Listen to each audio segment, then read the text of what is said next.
A division and a squad, and in the squad I was made the first scout.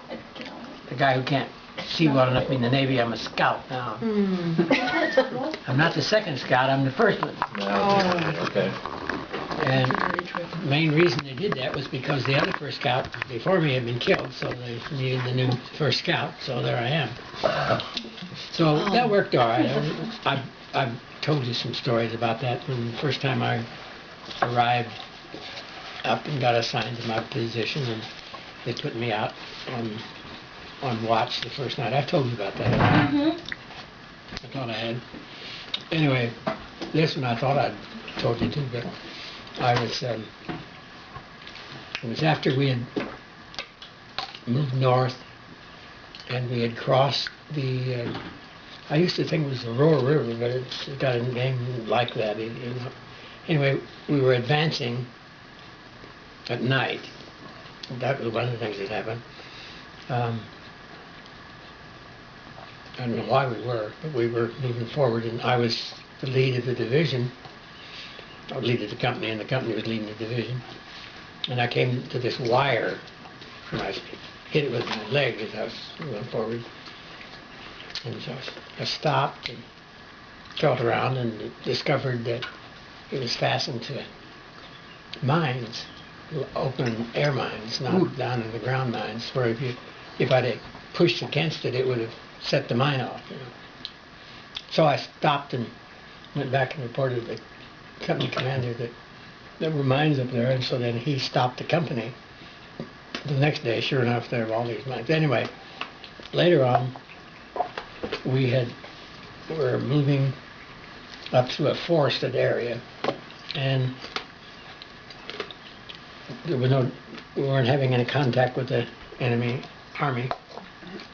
So they sent me to go forward with two other guys. We went forward, and our job was to find out where the Germans were. So we were going, and we got forward probably 3 miles ahead of where our division was, and we were just about ready to turn around and come back and say, there's nobody there for 3 miles, so they could move pretty quickly. And just about that time, off on my right, a German tank came by. So we turned and went left, and another German tank came by on the left. And here we were in between, and then they had infantrymen following those two tanks. Well, what do you do? So we climbed up in the trees, high enough that they couldn't see us. And we really couldn't really see them either, which first we were glad to see. But for 3 days, we were behind German lines. Well, we were issued this candy bar. It's about, maybe about this long, about that square. You carry that with you all the time. It was an emergency ration. Since we had no food, that's all you could eat, was this chocolate candy bar. And it was extremely rich. So it's like So you were starving, but... Yeah, but it was very rich. So that's all we had to eat, and that's what we ate at night when we thought the Germans were hearing us crunching around the trees.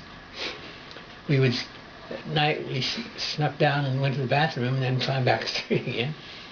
But we figured the army would come by finally if we were able to stick it out long enough.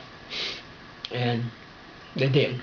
They came by, and they thought we had been captured. That's what they figured out, that we had been captured by the Germans when they came up. So they were shocked to find us still alive and not prisoners. But from that day on, chocolate was not very on my menu very much. And it's still... Was it like kind of a bitter chocolate, or? Very, very rich. I wouldn't call it bitter. I just think it was so rich, almost turned your stomach, it was so rich. But it's all you get to eat, you eat it. And that's what we did. So I didn't really care much for chocolate for many years. And I think your mother's chocolate chip cookies, Toll House cookies, really got me back into eating chocolate again. So, but that's what you were asking about. Yeah, I never heard about that hiding in the trees. Yeah, I don't remember that either. For 3 days. Mm-hmm. Wow. That's a good one. Well, that was the way it was. There's